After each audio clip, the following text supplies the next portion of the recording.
कविता, कविता, आजा। अरे काजल तुम? हाँ आजा, मैं कॉलेज ही जा रही हूँ, चल आजा साथ चलते हैं। काजल के बार बार कहने पर कविता उसकी कार में बैठ गई। उस महंगी कार को काजल का ड्राइवर चला रहा था और पीछे काजल और कविता बैठी थी। अरे वाह यार काजल, तेरी गाड़ी तो बहुत शानदार है। हाँ मेरे पापा की है, वो आज फैक्ट्री नहीं गए तो उन्होंने ड्राइवर भैया से कहा कि मुझे कॉलेज छोड़ाए। सही है यार, मैं तो इतनी महंगी कार में पहली बार बैठी हूँ। अरे अब तो बैठते ही रहेंगे, अब तुम मेरी दोस्त बनोगी। काजल और कविता एक ही कॉलेज में पढ़ते थे। अभी 4-5 दिन पहले ही उन्होंने एडमिशन लिया था। धीरे धीरे काजल और कविता बहुत अच्छी सहेलियां बन गई। वैसे काजल बहुत ही अमीर घर से थी। उसके पापा राजीव सिंह कई फैक्ट्रियों के मालिक थे, जबकि कविता बहुत ही साधारण घर से थी। उसके पिता एक छोटे किसान थे, मगर फिर भी उन्होंने पाई पाई जोड़कर कविता का एडमिशन शहर के सबसे अच्छे कॉलेज में कराया था। काजल की अच्छी बात ये थी कि उसे अपनी अमीरी पर घमंड बिल्कुल नहीं था। फिर एक दिन, कविता जरा सुनना। हाँ क्या हुआ, बता। देखना ये घड़ी कैसी लग रही है। अरे वाह, ये तो बहुत प्यारी है। ये मैंने तेरे लिए ली है, जरा पहनकर दिखा। नहीं यार, मैं कैसे इतनी महंगी घड़ी। चुप कर और चुपचाप पहन ले, और ज्यादा मत सोच। जब तेरा मन करे तो मुझे भी दे देना कुछ। पर मेरे पास तुझे देने के लिए कुछ भी नहीं है। चल बहानेबाज, अभी मत दे पर कभी तो दे देना। अच्छा ठीक है। गुजरते वक्त के साथ दोनों की दोस्ती और गहरी होती गई। दोनों का ज्यादातर वक्त एक दूसरे के साथ ही बीतता था। और फिर एक दिन, कविता ये लड़का कौन है यार, इससे पहले तो कभी नहीं देखा इसे। कौन, वो हैंडसम? सच में बड़ा कूल दिखता है यार। उनका नाम आकाश है और वो हमारे सीनियर है पगली। तो क्या हुआ? ओए जरा कंट्रोल में। मैंने सुना है कि बड़ा ब्रह्मचारी टाइप लड़का है। कॉलेज की सारी लड़कियां उस पर फिदा है, पर वो किसी को घास नहीं डालता। अच्छा तो तू देख, अब इसकी तपस्या तो काजल नाम की ये अप्सरा ही भंग करेगी। हट बेशर्म कहेंगी। आकाश पर काजल का दिल आ गया था। शुरू में उन दोनों में हाय हेलो हुई और फिर धीरे धीरे उनमें प्यार भी हो गया। काजल को उसका प्यार मिला तो कविता बहुत खुश हुई। लेकिन फिर एक दिन, काजल, फाइनल रिजल्ट आते ही मैं यूएस चला जाऊंगा। यूएस? पर क्यों? वहाँ मेरी प्लेसमेंट हो गई है और जिस कंपनी ने मुझे हायर किया है वो चाहती है कि मैं पहले यूएस में उनके हेडक्वार्टर में 1 साल काम करूं और सीखूं, और फिर वो मुझे इंडिया वापस भेजेंगे। पर मैं 1 साल कैसे रहूंगी तुम्हारे बिना? कहते हैं सब्र का फल मीठा होता है पगली। अरे तू कब आई? जब तुम दोनों आशिकी फरमा रहे थे। सुन, जाने दे आकाश को, वो वहां नहीं जाएंगे तो जॉब कैसे लेंगे? क्यों, मैंने सही कहा ना? बिल्कुल सही। काजल बस 1 साल दे दे मुझे, फिर मैं तुम्हारे पापा से तुम्हारा हाथ मांगने आऊंगा।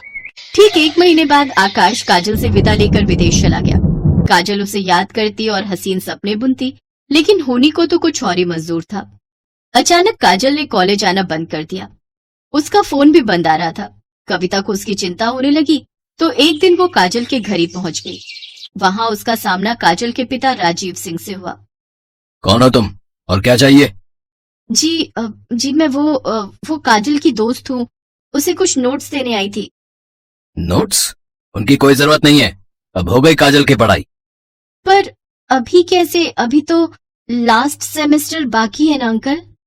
कह दिया ना तो कह दिया, चली जाओ यहाँ से और दोबारा कभी मत आना। कविता को कुछ समझ नहीं आ रहा था। वो उदास होकर वहां से जाने लगी, लेकिन घर के बाहर निकलते ही उसकी तरफ एक कागज की बॉल गिरी। कविता ने उस कागज को खोलकर देखा तो लिखावट काजल की थी। मुझे बचा ली कविता, प्लीज। कविता को समझ आ गया था कि कुछ तो गड़बड़ जरूर है, लेकिन उस वक्त वो चुपचाप वहां से चली गई। फिर अगले दिन एक औरत घूंघट ओढ़े और हाथ में झाड़ू लिए काजल के घर में दाखिल हुई। किसी ने उसे अंदर आने से नहीं रोका। असल में घूंघट के अंदर कविता थी, जो काजल के घर में काम करने वाली बाई बनकर आई थी। घर में आते ही उसने काजल को ढूंढना शुरू कर दिया और जैसे तैसे वो काजल के कमरे तक पहुंची गई। लेकिन कमरे का नजारा देखकर कविता हैरान रह गई। काजल का मुंह और हाथ पैर बंधे हुए थे। काजल, ये सब क्या है? किसने किया ये? कविता तू आ गई, भगवान का शुक्र है। कविता, मेरे पापा ने मेरा सौदा कर दिया है। तू तो जानती है ना कि मैं और आकाश एक दूसरे से कितना प्यार करते हैं, पर मेरे पापा अपने बिजनेस पार्टनर से मेरी शादी कराना चाहते हैं। वो 55 साल का बुढ़ा है, उसने अपनी पहली पत्नी को मार दिया था और वो मुझे भी मार देगा। हैं? पर तेरे पापा वो ऐसा कैसे कर सकते हैं तेरे साथ? उन्होंने उस बुढ़े से बहुत बड़ा लोन लिया था जिसे वो चुका नहीं पाए, और पैसों के बदले अब वो मुझे सौंपने वाले उस बुढ़े को। इतना कहकर काजल फूट फूट कर रोने लगी, लेकिन कविता तैयार थी अपनी सहेली को इस मुसीबत से निकालने के लिए। उसने तुरंत दिमाग दौड़ाया और अपनी साड़ी उतारकर काजल को पहना दी और खुद काजल के कपड़े पहनकर उसकी जगह बैठ गई। फिर कविता की जगह काजल आराम से घर से बाहर निकल गई। फिर कुछ देर के बाद, कौन है? अरे कमिश्नर साहब, आप यहाँ? क्या हुआ? क्या बात है? मुझे आपके घर की तलाशी लेनी है। पर तलाशी क्यों? क्योंकि मुझे खबर मिली है कि आपने यहाँ किसी लड़की को कैद करके रखा है। इतना कहकर पुलिस कमिश्नर के साथ आए पुलिस वालों ने घर की तलाशी शुरू कर दी और कुछ ही मिनटों में कविता उनके साथ खड़ी थी। उसके चेहरे पर चोट के कई निशान थे। असल में राजीव को जैसे ही कविता और काजल के प्लान का पता चला तो उसने कविता को ही अपने गुस्से का शिकार बनाया और उसके साथ मारपीट की। लेकिन अब वो अपना किया भुगतने वाला था। पुलिस ने फौरन राजीव को गिरफ्तार कर लिया। उधर आकाश को जैसे ही इन सब की खबर मिली तो वो भागा भागा यूएस से इंडिया आ गया और फिर कविता ने एक मंदिर में आकाश और काजल की शादी कराई। थैंक यू कविता, अगर तुम ना होती तो। अरे ऐसे कैसे नहीं होती मैं? मेरी सहेली को जब भी मेरी जरूरत होगी मैं हमेशा उसके साथ खड़ी रहूंगी। इतना कहकर कविता ने काजल को गले से लगा लिया और काजल बस यही सोच रही थी कि जो तोहफा कविता ने उसे दिया है क्या वो कभी उसकी बराबरी कर पाएगी। रुक जा प्रेरणा, रुक जा, बोल रही हूँ रुक जा वरना बहुत पिटेगी। क्यों मैडम, क्या हुआ? अगर हिम्मत है तो मुझे पकड़ कर दिखा। कुछ ही देर बाद रसिका ने प्रेरणा को पकड़ लिया और फिर दोनों सहेलियां खिलखिलाकर हंसने लगी। ये दोनों बड़ी पक्की सहेलियां थीं और दोनों का कॉलेज और कोर्स भी सेम ही था। इसके अलावा स्वभाव से भी दोनों एक जैसी ही थी। हालांकि इन सब चीजों के बावजूद दोनों में एक बहुत बड़ा अंतर था। रसिका बहुत पैसे वाले घर से थी। उसके पिता की शहर में कई फैक्ट्रियां थी, जबकि प्रेरणा के पिता एक मामूली किसान थे। पर पढ़ाई में बहुत अच्छी होने की वजह से प्रेरणा को स्कॉलरशिप मिल गई थी, जिसकी मदद से वो भी रसिका के साथ इतने बढ़िया कॉलेज में पढ़ रही थी। फिर एक दिन कॉलेज में, क्या हुआ मैडम, किस सोच में डूबी हैं? अरे तू आ गई पर इतनी लेट, कहाँ बिजी थी? अरे वो मैं बाबा के साथ खेत में काम करवा रही थी तो बस उसी में थोड़ा लेट हो गया। अच्छा चल फिर कोई बात नहीं, कुछ जरूरी बताना है तुझे। हाँ तो बता ना। यार वो लोग कल घर आए थे। कौन? अरे वही लड़के वाले जिनके बारे में मैंने तुझे पिछले हफ्ते बताया था। अरे वाह, तो जल्दी बताना, लड़का कौन है, कैसा दिखता है, क्या करता है? डॉक्टर है, वो 2 भाई हैं, दोनों ही डॉक्टर हैं। अब बड़े भाई का रिश्ता आया है मेरे लिए। तुझे कैसे लगे डॉक्टर साहब? प्रेरणा की बात सुनकर रसिका मुस्कुरा दी और रसिका की इस मुस्कान को देखकर प्रेरणा फौरन समझ गई कि उसे आकाश पसंद है। रसिका ने प्रेरणा को आकाश की फोटो दिखाई, जिसे देखकर प्रेरणा ने कहा, अरे वाह यार, सच में जीजू तो बड़े स्मार्ट है। और ये शायद इनके छोटे भाई होंगे, है ना? हाँ, विकास नाम है इनका। बढ़िया है। अब सच यार मैं तेरे लिए बहुत खुश हूँ। बस अपने ससुराल जाकर मुझे भूल मत जाना। तू पागल है क्या? तू कोई भूलने वाली चीज है क्या मेरी जान? प्रेरणा और रसिका दोनों ही बहुत खुश थे। सब कुछ बढ़िया चल रहा था, लेकिन फिर एक दिन अचानक प्रेरणा के पिता के खेत के बगल से बह रही नहर में बाढ़ आ गई और सारा पानी खेत में आ गया। कटने को तैयार खड़ी फसल पूरी की पूरी चौपट हो गई। ये मंजर देखकर प्रेरणा के पिता को हार्ट अटैक आ गया और उनकी मौत हो गई। प्रेरणा के पिता के जाने का दुख उसकी माँ भी बर्दाश्त नहीं कर पाई और वो भी कुछ ही हफ्तों बाद चल बसी। प्रेरणा बिल्कुल अकेली रह गई थी। अपना कहने को बस उसके पास उसकी दोस्त रसिका ही थी। रो मत प्रेरणा, मैं हूं न तेरे साथ, खुद को कभी अकेला मत समझना, समझी ना? सब खत्म हो गया बहन, कुछ नहीं बचा मेरे पास। ऐसा मत बोल, जो मेरा है वो तेरा भी है। तू मेरी सहेली से बढ़कर बहन है। चल अब से तू मेरे साथ मेरे घर पर रहेगी। नहीं नहीं बहन, मैं तेरे परिवार पर बोझ नहीं बन सकती। तू मेरी चिंता मत कर, मैं कैसे भी रह लूंगी। बस जब भी मुमकिन हो मुझसे मिलती रहना बहन। रसिका जानती थी कि स्वभाव से खुददार प्रेरणा कभी उसके घर आकर नहीं रहेगी और न ही उससे कोई मदद लेगी, लेकिन उसे भी हर हाल में प्रेरणा की मदद करनी ही थी। तो जब उसे कुछ नहीं सूझा तो उसने इस बारे में अपने होने वाले पति आकाश से बात की। वैसे तुम्हारी इस प्रॉब्लम का एक सोल्यूशन है मेरे पास। हाँ तो जल्दी बताओ ना। तुमने बताया कि तुम्हारी सहेली बहुत खुददार है, मतलब किसी का एहसान नहीं लेगी। पर नौकरी तो कर सकती है ना? क्या मतलब? तुम्हारे पापा की इतनी सारी फैक्ट्रीज हैं, तो उन्हें मैनेज करने के लिए मैनेजर्स तो चाहिए होते होंगे ना?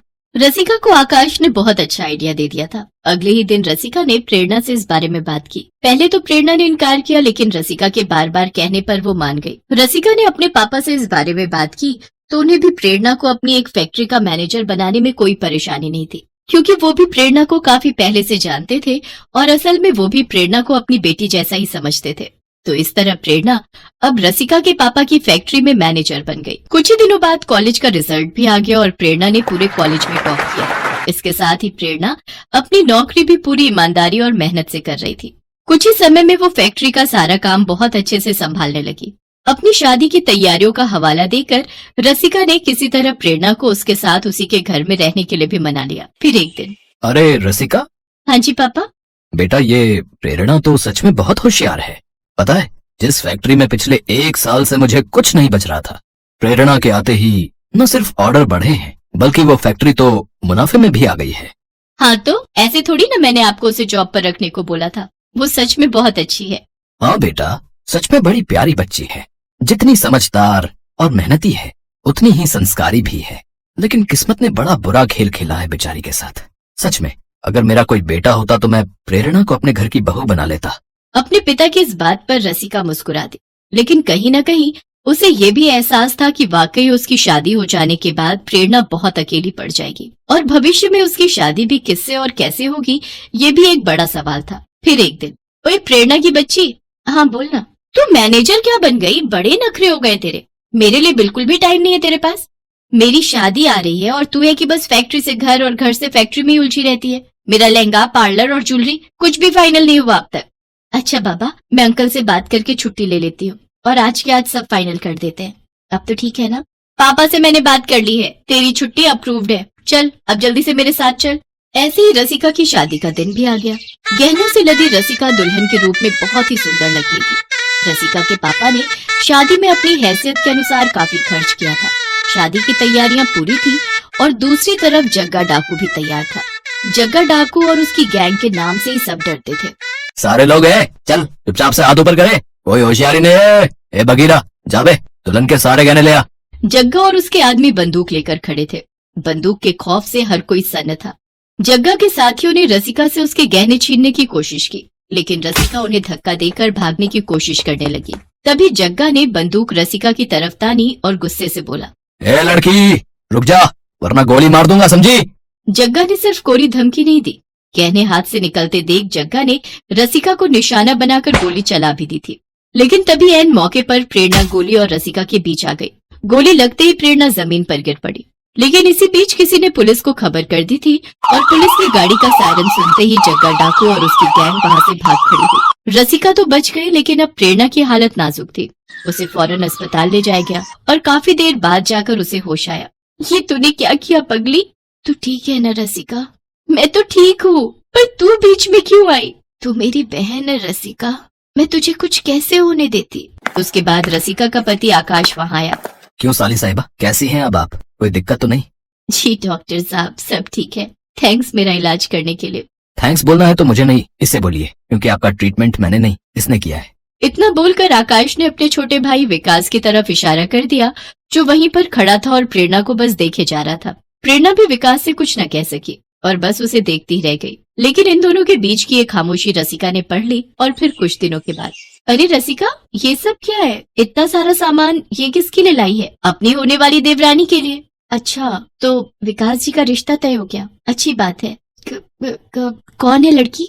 यही है, आजा तुझे फोटो दिखाती हूँ। इतना कहकर रसिका ने प्रेरणा की फोटो उसके हाथ में थमा दी, जिसे देखकर प्रेरणा की आंखों से आंसू बहने लगे।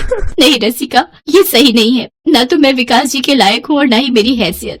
ऐसा तुझे लगता है, विकास भैया और हमारे परिवार को नहीं। सच मान प्रेरणा, ये शादी तुझ पर कोई एहसान नहीं है, बल्कि ये तेरा हक है जो तुझे मिलना ही चाहिए।